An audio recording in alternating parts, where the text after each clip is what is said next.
You were hesitant. I know you were. After 4 years of heartache and misery and then one good 10-3 season, I know you had hopes for this Florida State football team in 2023. Probably pretty high ones. But I also know you weren't a believer, not completely, because you had spent the better part of 5 years being burned repeatedly. Now you can believe. This Florida State football team is one of the most talented in the country. This Florida State football team, for 1 week anyway, looked like maybe the best one in the United States. How does that feel? I mean, they just bludgeoned the number 5 team in the country, 45-24, until a meaningless touchdown in the final minute against freshman defensive backs. The Seminoles outscored the LSU Tigers 31-0 in the second half. They had the ball 5 times after halftime, the Florida State offense did. Field goal, touchdown, touchdown, touchdown. Jaheim Bell's soul-crushing touchdown. It was the most impressive win by a Florida State football team since the beatdown at Clemson in 2013.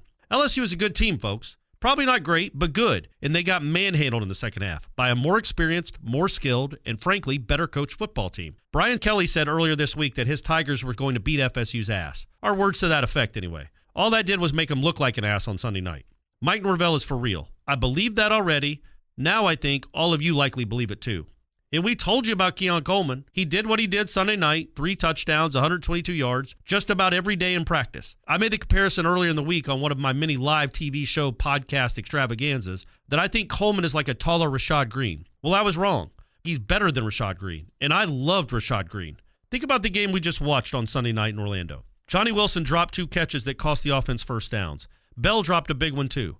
Jordan Travis came up a yard short on a 3rd down run and the Seminoles had to punt, and he also threw a horrific interception in LSU territory. Still, the Seminoles just put up 45 points on the then number 5 team in the country. Wilson had over 100 yards. So did Coleman, to go along with those 3 touchdowns. And Bell showed the entire Florida State fan base why this coaching staff was so excited when he joined the program. He is a beast, and the best tight end the Seminoles have had since Nick O'Leary. And I know people always want to kill Adam Fuller in the defense, and that first half gave you some fodder, for sure.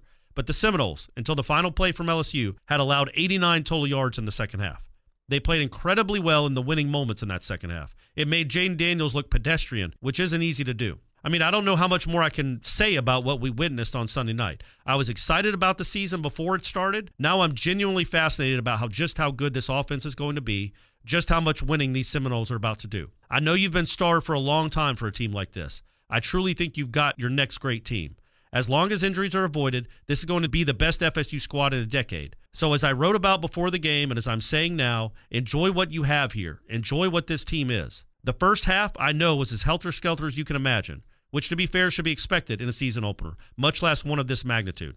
LSU hit some big plays, some wide open plays, and Coleman introduced himself to Florida State fans and the nation probably, because I doubt many of you watched a ton of Michigan State football last year, with 2 big-time touchdowns in their first half.